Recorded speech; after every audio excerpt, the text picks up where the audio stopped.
Caravaggio's was the kind of place where whispers went to die. A velvet-trimmed cocoon for New York's elite, where the clink of silverware played in sync with live piano and secrets marinated longer than the veal. But on Thursday nights, everything slowed when Rico Moretti entered. It wasn't reverence that quieted the room, it was instinct. Survival. The man in the crimson suit wasn't just a customer. He was a presence. Known across the 5 boroughs as Re Rosso, the Red King, he ruled an empire built on discretion and fear, with violence always just beneath the surface. At 38, Rico was a master of appearances. Every line of his beard was exact. His shirt collar uncreased. His cufflinks? Pure gold. But it was his silence that unnerved the staff most. He spoke to no one. He didn't need to. Until tonight. He glanced down at the menu, his voice smooth and low. Shoshu to sashimi wa aramasa ka? The sentence fell like a match into dry straw. The waiter blinked, frozen. A flicker of confusion passed from table to table like a slow wave. No one understood. Not in a room full of Italian accents and anxious servers. Except Lucia Romano. She was new enough to still be invisible. A quiet waitress with tidy handwriting and good posture. But something inside her shifted as soon as Rico spoke. She stepped forward, her voice soft, but steady. Hi, shoshu wa imo temuji, sashimi wa mata aramasu. Yes, we have both sweet potato and barley shoshu. The sashimi is fresh. The room stilled. Rico's head lifted slowly. His eyes locked on hers. And for the first time in the restaurant's history, the Red King looked curious. Before we continue, like this video and comment where you're watching from. Subscribe to the channel so you never miss another interesting story. The next night, Caravaggio's was quieter than usual, though no one dared say why. There was a subtle rearranging of energy near table 12, the booth that belonged to Rico Moretti. Staff moved like chess pieces, careful not to block sightlines or fumble plates. The sommelier polished the same decanter twice. Lucia Romano stepped out from the kitchen with her heart pounding like a warning drum in her chest. She hadn't expected him back. Not after what happened the night before. She'd spent hours replaying the moment in her head, the shock in the room, the way his eyes pinned her like a spotlight. She even wondered if she'd misread it all. But when the front door swung open at exactly 8:03 p.m.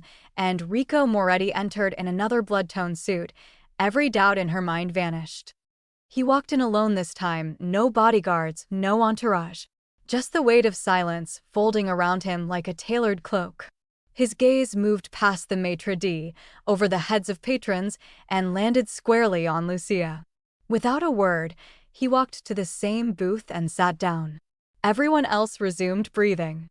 Lucia hesitated for a moment, then gathered her notepad and approached.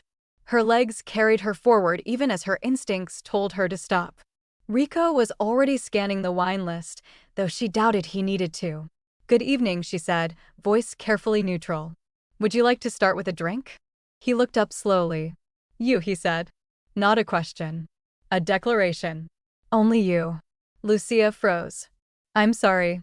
I don't want anyone else at this table but you," he said plainly, switching to Japanese halfway through. From now on. A ripple of tension rolled through the restaurant. Lucia nodded, because what else could she do? Behind her, Paolo made a sharp, almost inaudible curse under his breath. Rico Moretti had just claimed her, without a raised voice, without touching her, without needing permission. The game had changed, and everyone knew it. "I understand," she said quietly, also in Japanese. Rico gave a small nod, then set the menu aside. "Tell me what's good tonight." "The veal is especially tender," she answered, choosing her words with care. "But if you're in the mood for something simpler, the sea bass is light but flavorful." He tilted his head. "Your accent." "Not native. My father worked in Japan when I was younger," Lucia replied. "He taught me." I kept it up. Her voice didn't waver, though her hands itched to fidget. "Ah," Rico murmured. "That explains the discipline." Lucia didn't know whether it was a compliment or a warning. She wrote down his order, sea bass, no sides, a bottle of Chablis, and turned to leave. "One more thing," Rico said, switching seamlessly back to English. Do you always answer people in the language they try to hide behind? She blinked. Only if I'm not supposed to. Rico's smile was brief but sharp, like a knife tested on paper. Good, he said. Because I don't like wasting time. Lucia brought the wine first, hands steady now, mask intact. Rico watched her pour as if memorizing the way her wrist moved. She kept conversation minimal, respectful, but not submissive. They danced between languages as if two conductors sharing a single baton. It was strange, this power balance that flickered between them, unspoken, unstable, but undeniable. From the corner, Paolo stood at the service station, lips tight as he folded napkins that didn't need folding. He doesn't do small talk, he muttered to Sandra, the bartender. So why is he chatting up a waitress? Because she replied, Sandra whispered back. In a way that made him feel seen. That's dangerous. Lucia couldn't hear them, but she didn't need to. She could feel their eyes on her, their worry blooming into unease. Still, she kept her shoulders straight and her voice calm. Rico didn't like fear. He liked control. When she returned with the entree, he was scrolling through his phone. She placed the plate down gently. Would you like anything else? Sit, he said. Again, not a request. A command wrapped in velvet. I can't, she replied. Not during service. Rico finally looked up. I don't recall asking about policy. She hesitated, pulse quickening. But she sat. He didn't speak for a full minute, cutting into the fish with elegant precision. Why a waitress? He asked eventually. You speak better Japanese than half my Osaka contacts. That degree didn't come from behind a bar. Lucia shrugged. Student loans. Rent. And New York doesn't care what you studied, only how fast you serve. You could have worked in intelligence. So could you, she said before she could stop herself. Rico paused, then gave a soft chuckle that held no real amusement. Touché. He leaned forward, voice quieter now. You're different. Not because of your language, but because you understand what silence costs. Lucia said nothing. The truth was, she did. More than he knew. Dinner ended quietly. He didn't linger. No further requests. Just left several $100 bills folded beneath the edge of the napkin. Lucia approached to clear the table, and that's when she saw it. A note. Folded with surgical precision. Her name on the front, written in bold, block letters. She unfolded it. You understand more than language. That's dangerous. I like dangerous. Her heart thudded in her chest. But it wasn't fear. It was something else, an ache, a curiosity. A feeling that maybe, for the first time in years, someone had actually seen her. She slipped the note into her apron, unsure why she did it. Paolo stopped her on the way to the kitchen. That man doesn't talk to people, Lucia. Not like this. She met his eyes. Maybe he just needed someone who speaks in silence. You think that makes you special? Paolo asked, voice tight. I think it makes me next, she said. And walked away. That night, she sat by the window in her tiny apartment, staring out at the city that never looked back. She unfolded the note again. Read it until the words blurred. Then, without thinking, she reached for her old kanji dictionary, thumbed to the word she hadn't spoken aloud in years. Shirai. Trust. The third time Rico Moretti came in, he brought a bottle of shoshu with him. Not just any bottle, it was labeled entirely in kanji, the glass dark, the cork sealed with red wax. He handed it to the sommelier without a word and gestured toward his usual booth. The waitstaff understood by now, Lucia would be the only one approaching that table. And tonight, he'd called ahead to ensure she was on shift. She approached slowly, not with fear, but with that prickling awareness that always came when she entered his gravitational pull. He sat reclined, one arm draped along the backrest, red cuff peeking out from beneath a charcoal jacket. His phone lay face down, untouched, as if her arrival was the only alert he needed. I thought it might pair better than the wine, he said, tapping the shoshu. Imported directly from Miyazaki. Lucia nodded, tucking her pen into her apron. Would you like me to uncork it? No, he said, producing a silver sake knife from his inner jacket pocket. It deserves proper care. She watched as he sliced cleanly through the wax, twisted the cork free, and poured a single measure into each of the 2 small cups he'd also brought. They looked handmade, cracked glaze, delicate rims, and inside each one, a swirling gold kanji. "Sit," he said again. The same word as before, but gentler this time. Like a man offering an invitation, not issuing a command. "I won't keep you long. Just long enough for a drink." Lucia slid into the seat across from him, fingers resting on the edge of the table. He passed her the cup without ceremony. "Kanpai," he said. To good manners in strange languages. The taste hit her tongue with a smooth fire, earthy, clean, potent. She didn't drink often, but this was unlike anything she'd ever tasted. It warmed her in ways that had nothing to do with alcohol. "I've never had anything like it," she admitted. Rico's lips curved into the faintest smile. "Most people haven't." He sipped his own and leaned back, eyes on her face. "What's your favorite kanji?" he asked, casually, like they were old friends at a bar. Lucia blinked, caught off guard. "You first." Rico chuckled. "All right. Mine's." "Me?" she repeated. "To see." "Exactly," he said. "Observe, watch, perceive. It's a good habit to have in my line of work." "And what line of work is that, exactly?" she asked, keeping her tone light. Rico raised a brow, pleased by her boldness. "Logistics," he said dryly. "The kind that moves faster when no one asks questions." Lucia tilted her head. "So, organized crime with a punctuality clause." He laughed then, a real one, the sound low and unexpected. "You're dangerous when you're curious, Lucia Romano. Only when I'm being served shosha by a man who wears secrets like tailored suits." The air between them tightened, not in fear, but anticipation. Lucia saw the flicker in his eyes, the faint signal that her words had struck somewhere deeper than intended. He didn't deny it. Instead, he reached into his pocket and placed something on the table between them. A tiny origami crane, folded from cream rice paper, no larger than her thumb. In the center, painted in dark ink, was a single character. Lucia stared at it for a moment. "Is this a warning?" "A gift," Rico said. "For someone who knows how to look and still chooses not to flinch." She reached for it, careful not to crush the fragile wings. "It's beautiful." He shrugged. "You wouldn't believe how much can be said without words." Lucia glanced up. "You mean like keeping half a conversation in Japanese while the other half of the room can't understand it?" "Exactly like that," he said, pleased again. The rest of the dinner was quiet.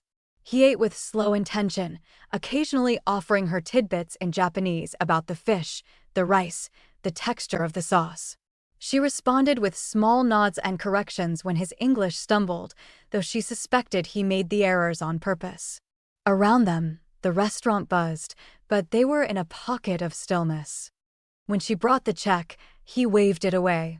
"Already handled," he said. "And next time, I'll bring something from Kyoto." Lucia nodded. "Something with a story, I assume." Rico smiled, rising from the booth. "Aren't they all?" After he left, Paolo pulled her aside in the back hall. "What did he give you?" "A crane," she said. "Folded. With kanji." Paolo's jaw clenched. "Origami's not the problem. It's the attention." Lucia met his stare, unflinching. Maybe the attention isn't the problem either. At home, she placed the crane on her windowsill, beside her father's old language books. The kanji stared back at her like a dare. She powered on her laptop, opened 3 browser tabs, and began searching. Osaka, Miyazaki, Japanese criminal organizations. Then she typed in a name. Rico Moretti Yakuza. What she found wasn't much, but it was enough. Mentions in foreign language forums. Disappearing shipping containers. Whispers of AU.S. Japan alliance and illicit trade. One blog post, written in broken English, called him the interpreter with blood on both hands. Lucia leaned back in her chair, pulse quickening. She understood now. The Japanese wasn't just for isolation, it was armor. A language few dared challenge. But she had spoken it. She had seen. And now she couldn't look away. Lucia's curiosity may have opened a door she can't close. If you were in her position, would you keep digging, or walk away while you still could? Let us know in the comments, and don't forget to subscribe. Secrets have a way of unraveling fast. Lucia hadn't seen Rico in 3 days, but his presence lingered like incense on her skin. The origami crane still sat on her windowsill, its kanji staring back at her like a challenge. Observe. And she had. Every night after her shift, she searched deeper into Japanese forums, news clippings, and customs records that had his name tucked between shadows. He returned on the 4th night, same time, same booth, wearing a navy jacket this time, but still unmistakably him. He ordered without menus, brought another bottle of shoshu, and requested Lucia before he crossed the threshold. The staff had stopped questioning it. Even Paolo had started calling her his server in a tone that was part warning, part surrender. Lucia didn't flinch anymore. She walked to his booth like someone who knew the cost of curiosity and chose to pay it anyway. Rico spoke less that night, but watched her more. Every movement, every breath, his eyes tracked her like a man taking mental inventory. When she leaned in to pour the drink, he whispered in Japanese, "You've been reading about me." She didn't deny it. "I wanted to know the kind of man who folds birds and builds empires." His mouth twitched, almost a smile. "And what did you find?" "That you're fluent in silence," she said. "And sometimes violence." He raised his glass. To duality. They drank, but the atmosphere tonight wasn't warm. It was heavy, charged, like the pause before thunder. After her shift, Lucia packed her bag and left through the alley behind Caravaggio's, like she always did. She walked with brisk purpose, head down, earbuds in, eyes sweeping left and right without moving her head. 2 blocks away, she felt it. The weight of footsteps that didn't belong. Close.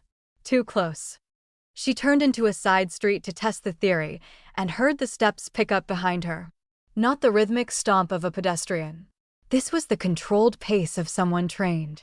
Lucia didn't run, not at first.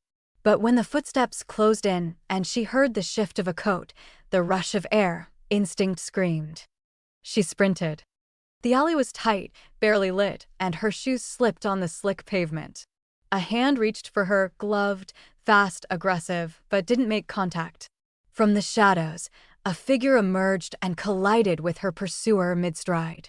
The sound was blunt, fast, a punch, a grunt, a body hitting metal. 2 more men appeared behind him, Rico's men. She recognized one from the corner booth, the other from the black SUV that sometimes idled across the street. They didn't speak. They didn't need to. One glanced her way, nodded once, and gestured to the car waiting at the mouth of the alley. Lucia didn't argue. She climbed into the back seat, adrenaline buzzing in her fingertips, breath coming in sharp bursts. Rico was already inside, waiting, hands steepled beneath his chin. His eyes scanned her face like an X-ray. "Are you hurt?" "No," her voice cracked. "Just shaken." "Did you see his face?" "No." "Good," he muttered. That means he didn't want to be recognized. Which means it wasn't random. The car pulled away from the curb, tires silent against the wet asphalt.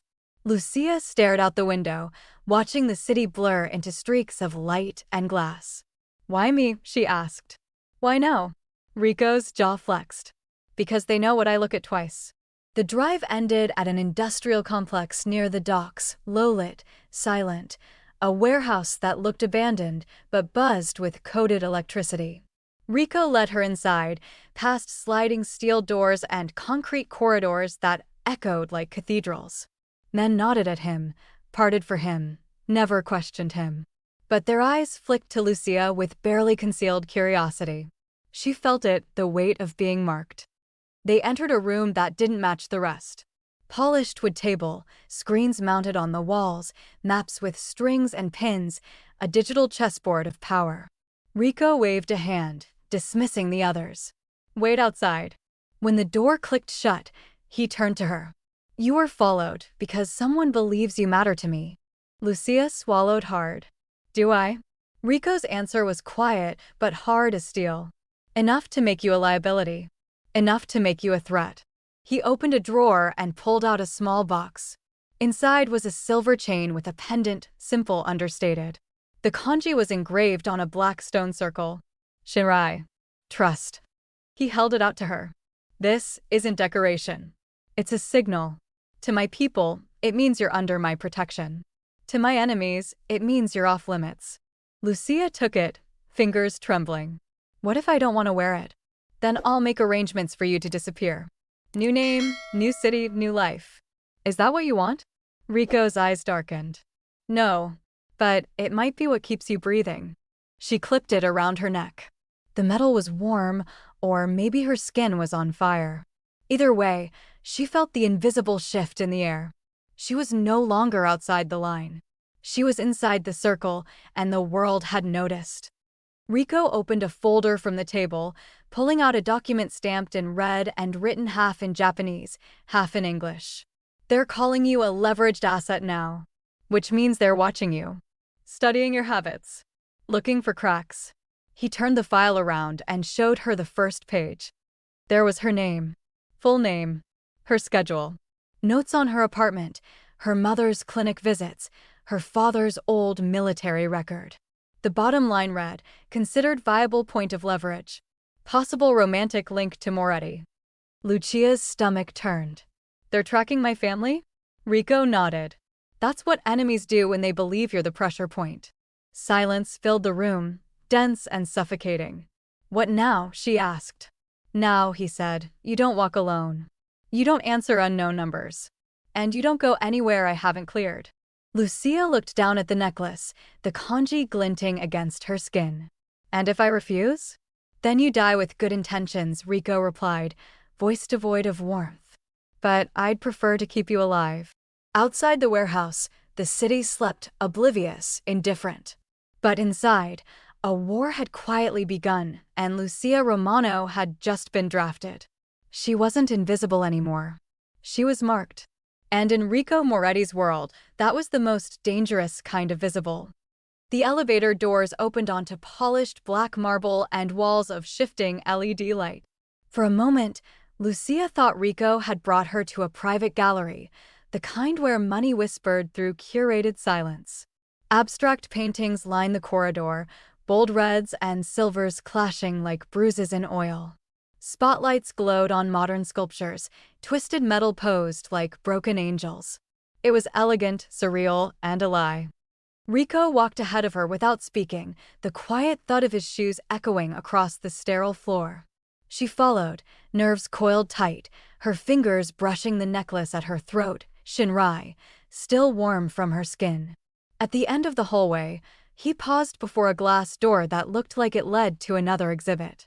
A hidden scanner flickered to life. Retina first, he said, lowering his face to the red ring. The lock clicked open with a soft hiss.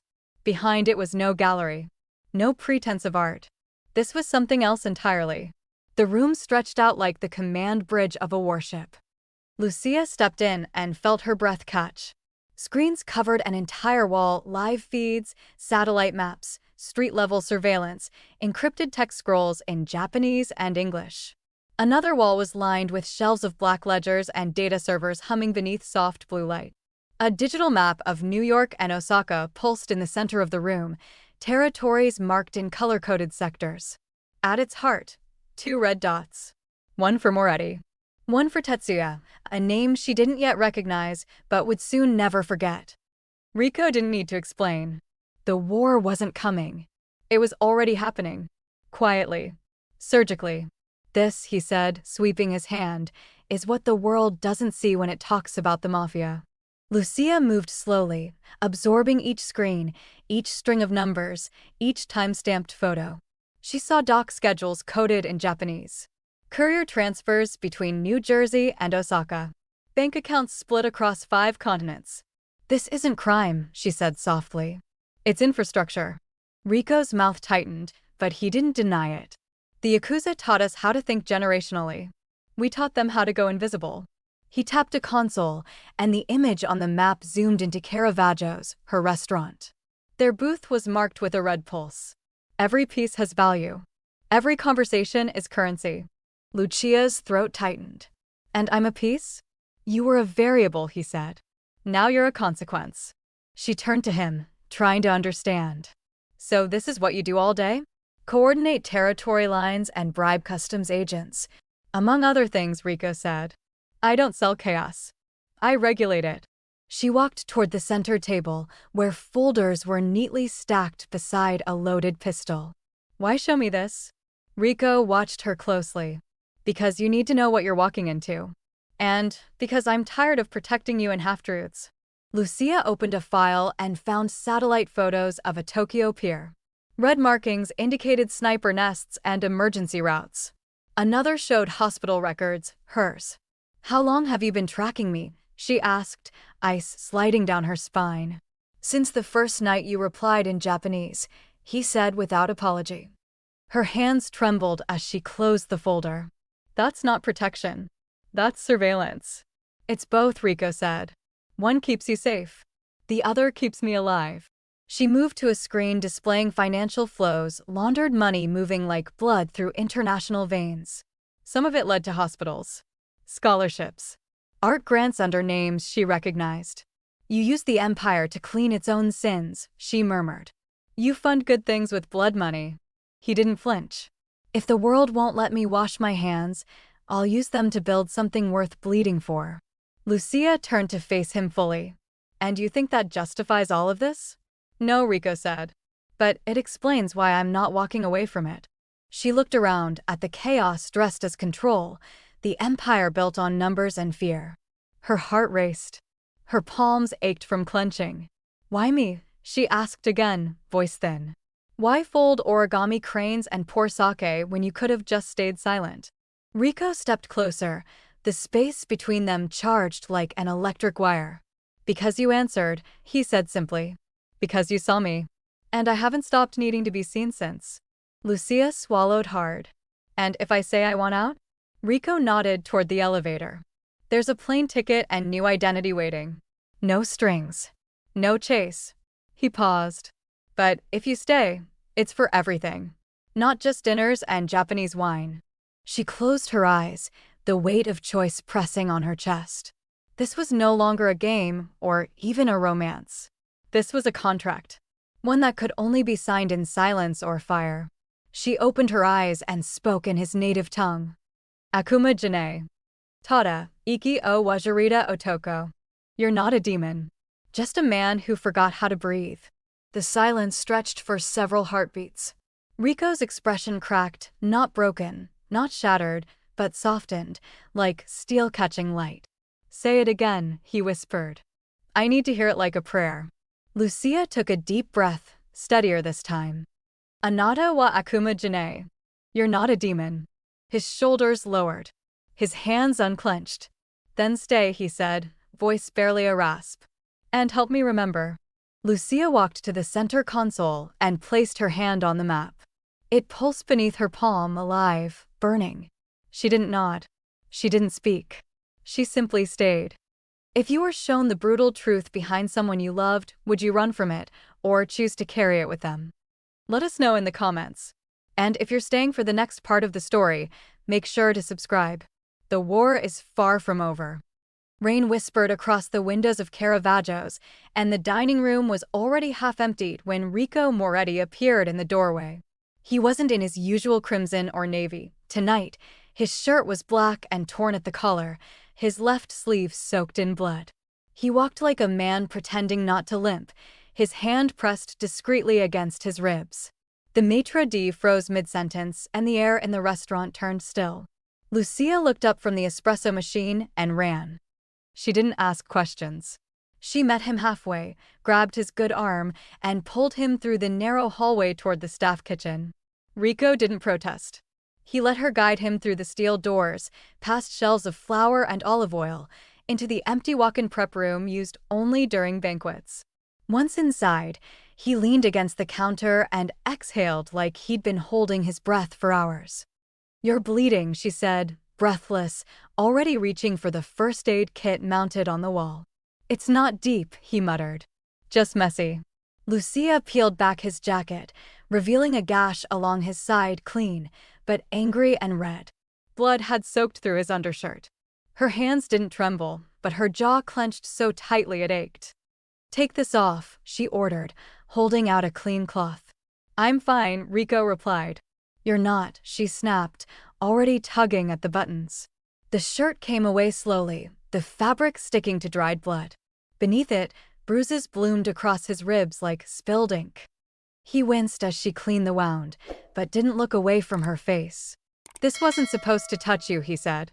"But the moment I showed you the war room, you became part of the battlefield." Lucia dabbed antiseptic on the cut with precise care. "You think I didn't know that the second you handed me that necklace?" she whispered. His eyes flicked to her throat, to the glint of the kanji that still hung there. Trust. A word that tasted different now, richer, heavier. "You should have run," he said. "You should have chosen peace."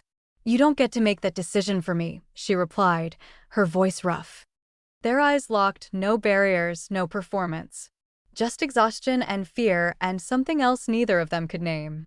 Her hand brushed his jaw to steady him as she applied a butterfly bandage. Rico leaned into her touch like a man starving for something soft. "You terrify me," he murmured. Lucia blinked. "I do. You make me want things I've spent years burying," he said. "Things I thought I could silence with money and maps and violence." She stared at him, breath caught between fear and fire. "Then stop burying them." His hand came up, slow but certain, fingers brushing a lock of hair behind her ear. The contact was electric. A slow burn that started at her cheek and reached her ribs. He cupped her face, and for a moment, neither moved, two creatures at the edge of instinct. Then the dam broke. The kiss was not gentle. It was a collision of breath, of memory, of every unspoken thing between them. Lucia's hands fisted the back of his neck as his mouth claimed hers like he'd been holding it back for years. His body pressed into hers, warm despite the bruises, alive despite the bleeding. The world outside the prep room ceased to exist. They kissed like the war had already begun. Like this was the last safe place either of them would know. Like they'd both been waiting for this moment since the second she answered him in Japanese. His grip tightened around her waist, hers tangled in his hair. They broke only to breathe, and even that felt like surrender. When they finally pulled apart, their foreheads touched. "I shouldn't have done that," Rico said, his voice hoarse. "Why?" Lucia whispered. "Because the more you matter to me, the more dangerous your life becomes." He pulled back just enough to meet her eyes. "They'll come for you." Lucia didn't flinch. "Then let them," she said. "I'm not some porcelain secret you have to protect. I'm already in this." Rico's jaw tensed, but she could see it, the ache behind his control. "I've lost people before," he said. "I can't lose you." "You don't have me to lose," she replied. "Not unless you let me choose to stay." The silence that followed was heavier than any threat. Then a knock came at the door, sharp, urgent. One of his men stood outside, jaw tight, expression grim. He handed Rico a sealed envelope. "Just arrived." Hand delivered. No return. Rico opened it without hesitation. Inside was a photograph and a set of tarnished dog tags. Lucia's blood ran cold. She knew those tags. Had seen them on her father's dresser since she was 10. The photo showed him, bound, blindfolded, seated in a warehouse with Japanese kanji spray-painted behind him. Alive. But barely. Lucia staggered back, the room spinning. "No," she whispered. Rico caught her before she could fall. "They made their move," he said, fury already sharpening in his voice. "And now they'll see what it costs." The city slept under a curtain of rain, but the world beneath it was wide awake. Rico stood before a table lit by blueprints, maps, and digital screens, his expression carved from fury. His voice, low and sharp, bounced between English and Japanese as he issued orders to men who looked like shadows in motion. They spoke of warehouses, coordinates, and kill zones. On the largest screen, a grainy still showed Lucia's father bound to a chair, head down, the faint movement of breath confirming he was alive.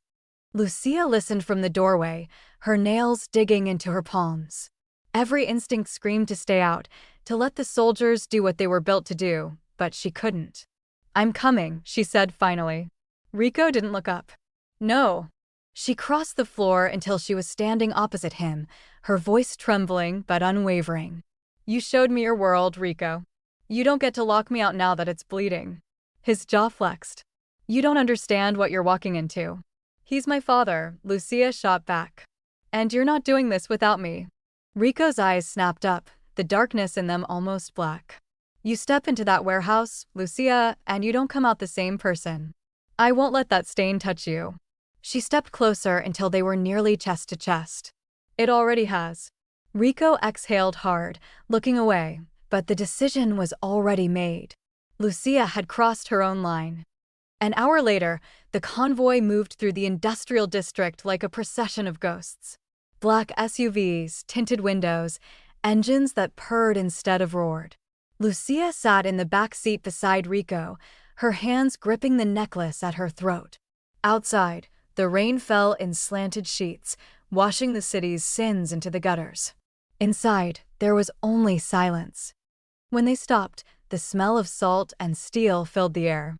The warehouse loomed ahead, its windows black, its doors sealed, guards posted on the roof. Rico checked his pistol, then another, before turning to her. You stay in the car. Lucia shook her head. You already know I won't. He gave a small, tired smile. Then stay behind me. The first explosion tore through the loading dock like thunder breaking bone. Rico's men surged forward, swift, efficient, silent, but deadly. Gunfire erupted from inside, flashes of light painting the rain red.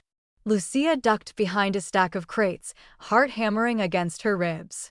She'd never heard violence this close before. It sounded like the end of the world. Rico moved like smoke, precise, ruthless, unflinching. Every shot he fired landed. Every order he gave cut through the chaos. Lucia caught glimpses of him between bursts of light, his face half shadow, half scorch, the rain slicking his hair to his forehead. He was everything the rumors had promised, and more terrifying than she'd ever imagined. A scream from inside broke through the cacophony, and Lucia's breath caught. Papa. The word tore out of her throat before she could stop it. Rico turned instantly, eyes burning. Stay here. But she was already running. She slipped through the side entrance, boots splashing through puddles, the air thick with smoke and gunpowder. The warehouse was a maze of metal scaffolding and stacked cargo containers, the sound of shouting echoing through the space. Lucia moved low, her eyes darting from shadow to shadow. Every corner felt like it could be her last. And then she saw him. Her father was tied to a chair near the center of the room, his head lolling forward, blood streaked down his temple. Papa, she cried, rushing toward him. He stirred, voice hoarse. Lucia. Her hands shook as she fumbled with the knots, cutting them loose with a nearby blade. We're getting you out, she whispered. You're safe now. Behind her, a door slammed open. Lucia spun and froze. A man stepped out of the darkness, dressed in a suit that didn't match the grime around him. He spoke in accented English. You must be the daughter. The reason the Red King bleeds. He raised his gun.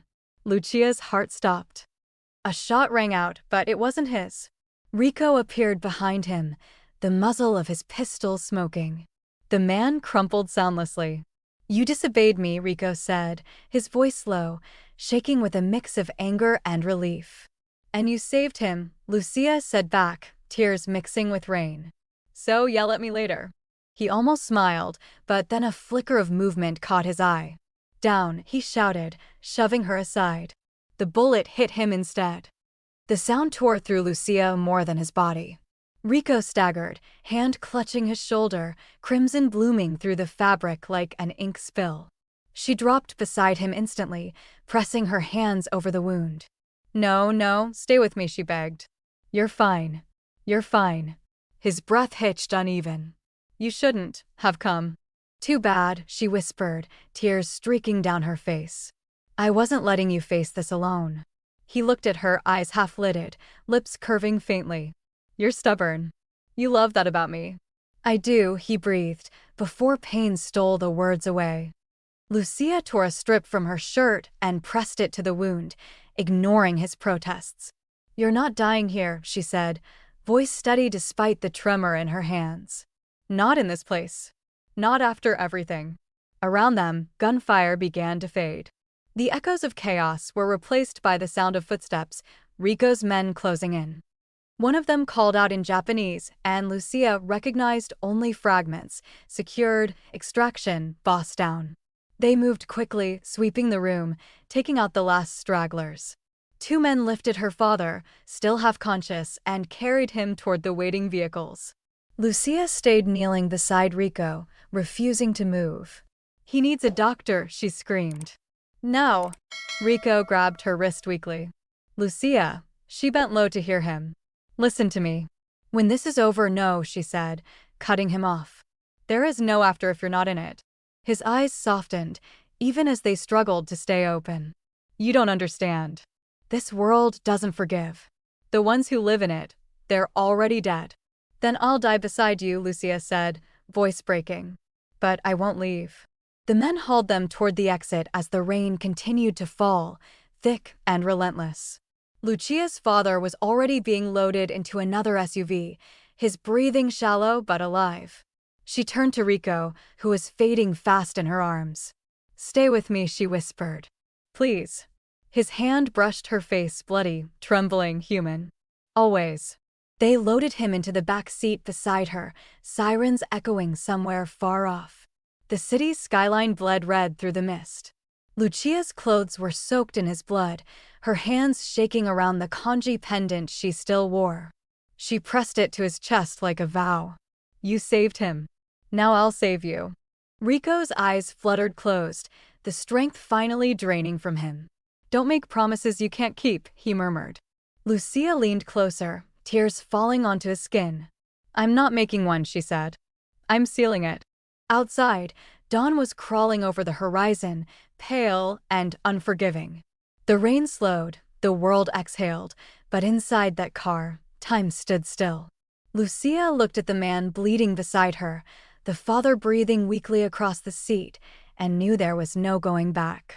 Not from this. Not from them. She pressed her forehead against Rico's shoulder and whispered into the storm, "I'm here. And I'm not leaving." Tokyo was quieter than New York, but Lucia quickly learned that silence didn't mean safety. The city's heartbeat pulsed beneath glass towers and neon veins, a rhythm she could feel through the walls of the safe house. Rico had been unconscious for nearly 2 days, his breath shallow, his body stitched together by both surgeons and guilt. Lucia never left his side. Not when the rain beat against the windows, not when the doctors whispered in Japanese words she didn't want to translate. When he finally woke, it was barely dawn. Pale light filtered through the paper blinds, softening everything it touched. Lucia sat beside him, her hair unkempt, her eyes rimmed with exhaustion. "You're in Tokyo," she said quietly before he could ask. "We made it out." Rico's lips parted, the ghost of a smile flickering through the pain. "You don't look like someone who escaped." "I didn't," Lucia murmured. "I stayed." She adjusted the blanket over him, movements gentle, practiced. "Your men said we had to move quickly. The rival family had people in New York." Rico's gaze drifted to the 4 line, then back to her. "And my men? Some didn't make it," she said. "But your father's alive. That's what matters." Rico closed his eyes, letting the weight of that truth settle between them. His fingers twitched against the bedsheet, reaching for hers without thought. Lucia hesitated only a second before taking his hand. It was warm, heavy, and trembling. "I told you not to follow me," he said. "And you almost died because of it," she replied. "So, you're welcome." He huffed a laugh, weak but real. "You're impossible. You like impossible." Her tone was soft, but her eyes glimmered with something sharper: grief, relief, love threaded with anger. "You don't get to scare me half to death and call it protection." Rico's voice cracked on the next words. "I wasn't trying to protect you from the world. I was trying to protect the world from you." Lucia blinked, caught between confusion and disbelief. "What are you talking about?" "You walk into chaos and make it look like it's already yours," he said. "You walked into my life, into my war, and somehow turned both into something worth surviving." He swallowed hard, his voice dropping to a whisper. "You make me forget what I am." "And what are you, Rico?" she asked softly. "A man who doesn't deserve you," he said. "But still needs you." She leaned forward and brushed a stray hair from his forehead. "Needing isn't a crime." "It is in my world," he said. Everything you touch either becomes a weapon or a wound. Lucia's eyes didn't waver. Then teach me how to hold both. Rico stared at her, something unspoken burning behind his gaze. You would really stay in this life? With me. I already have, she whispered. Every bruise, every secret, I'm already part of it. She squeezed his hand, her voice trembling. You can't undo what you've shown me. Rico exhaled shakily, as if her words both freed and frightened him. Then I won't try. Days passed, the city outside alive with its rhythm while inside. The safe house became their sanctuary. Lucia cooked for him when he could eat, read from Japanese newspapers to keep him amused, and sat beside him in silence when the nights turned long. Rico healed slowly but deliberately, the bandages shrinking, the bruises fading. One evening, she caught him sitting up, sketching on a pad of paper, maps, grids, something that looked suspiciously like blueprints. You should be resting, she said.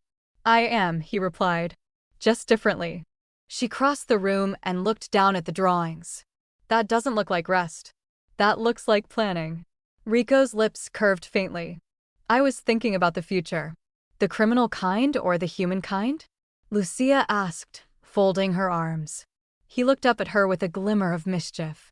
Maybe both. He placed the pencil down and motioned for her to sit beside him. Lucia, I've spent half my life building things designed to outlive me: empires, networks, reputations. His tone softened. But none of it feels like legacy. It just feels like noise. Lucia sat beside him, the warmth of his shoulder brushing hers. Then what do you want it to feel like? She asked quietly. Home, he said.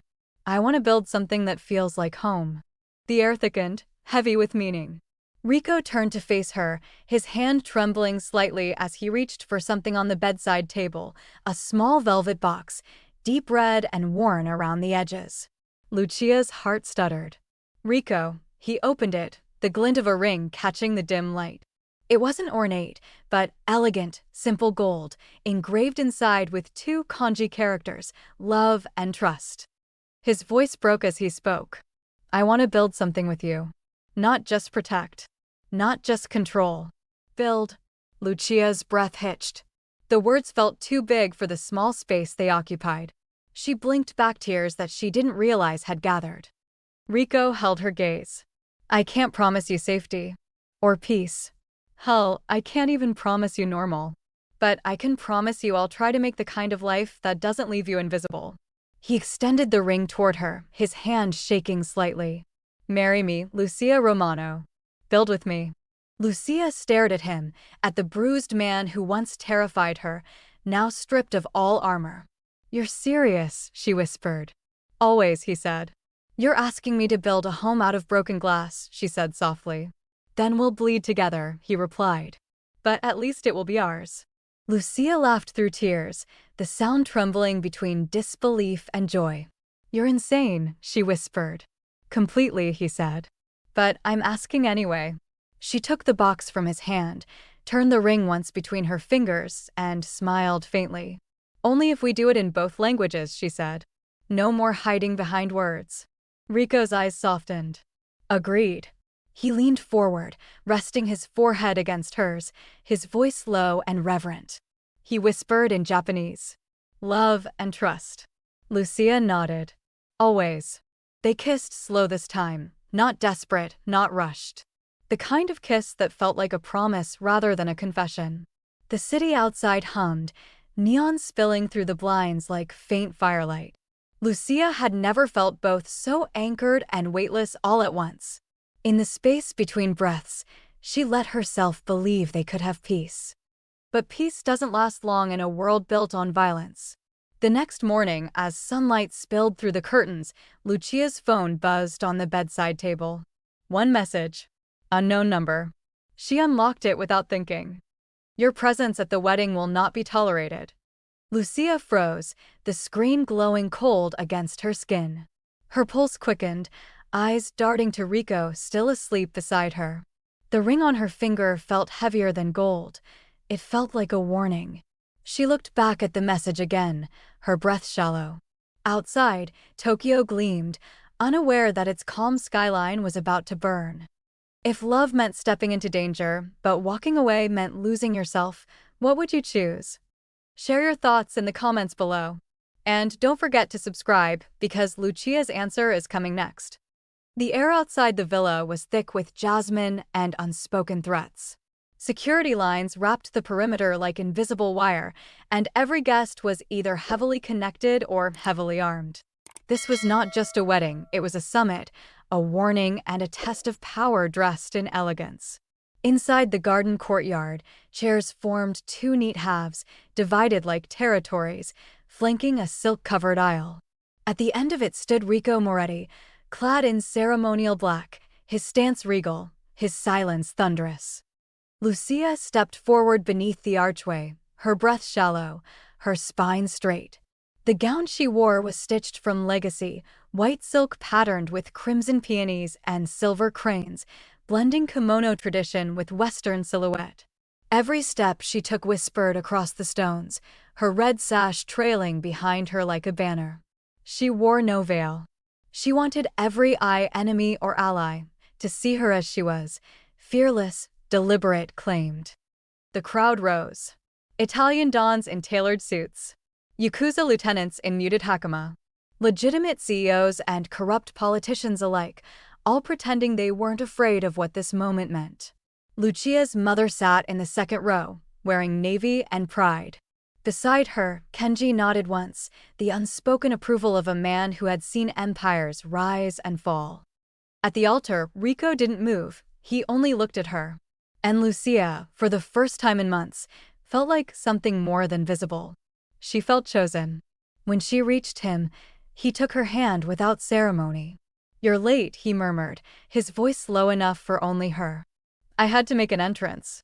The officiant began to speak, but his words were background noise to Lucia. Her mind tracked the shadows, the movement of eyes, the precise breath between pauses. She saw the way Tetsuya's cousin refused to unclench his jaw, the way one of the waiters adjusted his cuff too slowly. Something was off. Rico felt it too, his thumb tapped once against her wrist, a silent Morse signal. Stay alert. Their eyes didn't meet, but their instincts aligned. The ceremony continued, but tension simmered beneath every vowel. Then, just as the officiant asked if there were any objections, a figure stepped forward. It was a courier dressed as staff, face blank.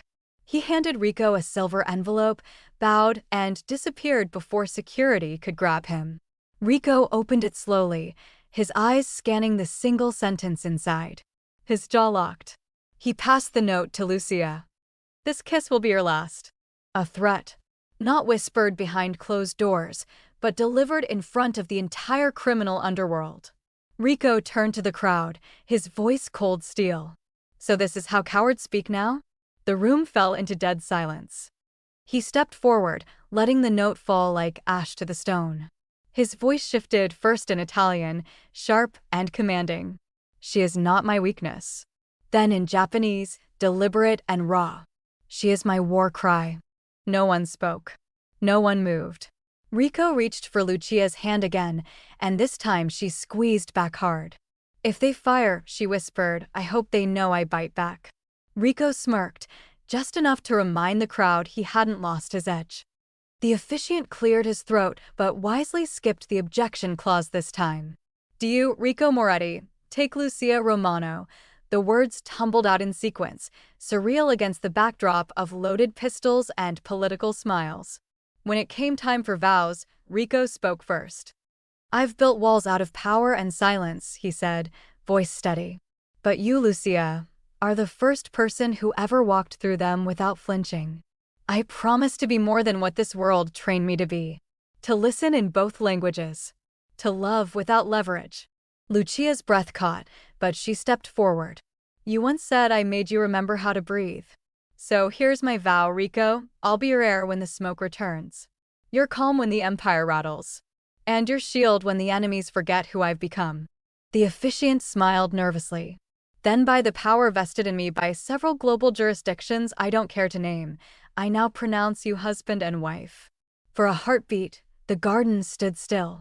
Rico leaned in, lips inches from hers, eyes daring anyone to stop them. Lucia kissed him first. The moment stretched not soft, not rehearsed, but real. It was the kind of kiss that dared the world to interrupt. That said, we are not collateral. We are the crown. And no bullet will rewrite that. No shots rang out. No attack came. One by one, guests applauded. Some out of relief. Some out of respect. And some because they now understood.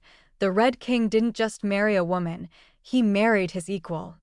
Later, at the reception, glasses clinked and power rearranged itself behind closed doors.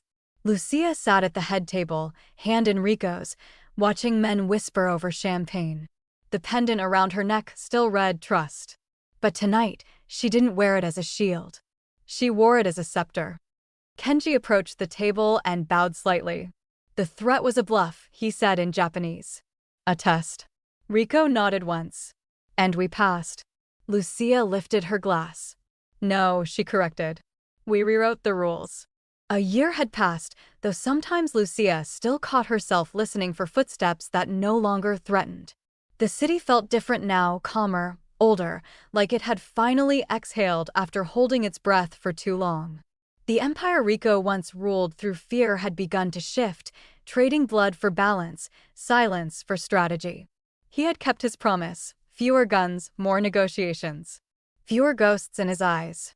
Caravaggio's Ristorante gleamed under new lighting, softer and warmer than Lucia remembered. The brass plaque beside the door read Romano and Moretti Enterprises, though everyone still just called it Caravaggio's. The waitstaff changed uniforms, the walls carried framed photos of the reopening, and the wine menu was half Italian, half Japanese. Lucia had insisted on that, two cultures, one harmony. Tonight, she wasn't there to serve. She was there to remember. Rico held the door open for her, the same way he always did now, quietly and without ceremony. He still wore tailored suits, though his red tie was gone, replaced by muted earth tones that spoke of peace rather than war. A faint scar curved beneath his jaw, a memory of battles survived. His eyes, however, were softer, brighter, unburdened. He didn't look like the Red King anymore. He looked like a man finally allowed to breathe. They paused by the booth where everything began. It was the same corner table, the same view of the kitchen, the same leather that creaked when Lucia slid into her old seat. Someone had polished the table until it reflected the golden lights above. Rico joined her, resting his elbows on the wood, his gaze moving across the familiar space. It feels smaller, he said. Or maybe we just grew. Lucia smiled. You used to sit here like a god waiting for offerings. And you walked in like a storm, he said. Destroyed the silence I'd built around myself. She laughed softly. It wasn't silence, Rico. It was armor. He tilted his head. And you were the one who slipped the blade beneath it. A waiter approached, new kid, nervous energy, polite smile. Welcome back, Mrs. Moretti. The table's on the house. Lucia thanked him in Japanese, out of habit. The young man blinked, surprised, before smiling wider. Rico watched her, that quiet pride flickering across his face. You still do that, he said. Speak the language of my ghosts. It's not a ghost anymore, she said. It's a bridge. She poured them both a glass of sake, the same brand he once brought in secret. They drank in silence, the kind that felt full rather than hollow. Outside, Tokyo's neon shimmer reflected off the glass walls, blending with New York's glow from the digital mural projected behind the bar. It was their worlds merged, coexisting, unafraid. Rico leaned back, fingers tracing the rim of his glass. Do you ever think about that night? Every time I see sashimi on a menu, she said, teasing lightly. No, he pressed. I mean the moment you answered me. In Japanese. Everyone in the room stopped breathing. Even me. Lucia's eyes softened. That was the moment you saw me. He nodded slowly. And the moment I stopped hiding. Lucia reached across the table, taking his hand. The same scar that once frightened her now rested easily beneath her thumb. You used to use language as a wall, she whispered. But I used it as a key. Rico smiled faintly. And together, we broke the lock. The waiter returned briefly to refill their drinks, and Lucia noticed how the other patrons watched them, not with fear, but curiosity, even admiration. The once feared Mafia boss now laughed with businessmen and artists, and no one whispered when his name was mentioned. Redemption, she realized, doesn't always come through apology. Sometimes it comes through transformation, through learning to speak the language of peace instead of power. Rico lifted his glass. To translation, he said. To understanding, Lucia replied. They clinked glasses softly, the sound like a heartbeat in the quiet restaurant. He studied her for a moment, his voice lowering. You made me human again. Lucia smiled. You just needed someone to remind you were one. A jazz trio played in the background, soft and nostalgic. The melody danced around them, threading through memory and time. Lucia thought of her father, now fully recovered, working quietly at a language school they'd opened together in Osaka. Thought of the women she'd hired at Caravaggio's, waitresses who were no longer invisible. Every piece of her life now spoke in two tongues, each one translating the other. Rico reached into his jacket pocket and placed something on the table, a small paper crane, perfectly folded. Lucia gasped softly. I thought you stopped making those. I did, he said. Until I realized this one wasn't mine to fold. He pushed it toward her. It's yours. She unfolded it carefully. Inside, written in crisp black ink, was a single word. To see. Lucia's eyes stung. You remembered, she whispered. How could I forget the first word that made me fall in love? Rico replied. It wasn't your voice that stunned me, Lucia. It was the fact that you saw me. Lucia set the crane down between them, the symbol now resting like peace embodied. You know, she said, her tone light but tender, I still don't understand why you chose me. Rico chuckled softly. You answered a man no one dared speak to. You looked a monster in the eye and saw the human beneath. That's not choosing, it's destiny. She smiled, though tears gleamed in her lashes. You've gotten better at words, she teased. I had a good translator, he said. The world outside kept moving, cars, people, languages, but for them, time stood still. It was enough. It was everything. Lucia rose from the booth and glanced around the restaurant one last time. It looked smaller, yes, but brighter. Laughter echoed from the kitchen, where new staff worked without fear. Life had replaced legend. She turned back to Rico, her expression serene. He stood beside her, slipping his hand into hers, their fingers lacing easily. The past no longer loomed between them, it lived quietly behind them. Ready to go? He asked. Lucia nodded. Home. Home, he confirmed. As they stepped out into the night, a gentle wind carried the scent of rain and jasmine, the same as the night they first met. The streetlights reflected against wet pavement, painting them in gold and crimson. Lucia glanced back once at the glowing restaurant sign, the letters shining soft against the glass. She smiled, whispering to herself. He used language as a wall. I used it as a key. And together, we translated something no one else understood. She turned back toward the street, her hand tightening in his. A heart willing to be seen. If you listened to this story until the very end, thank you. We have a playlist of interesting stories like this. See it on your top right screen. Enjoy!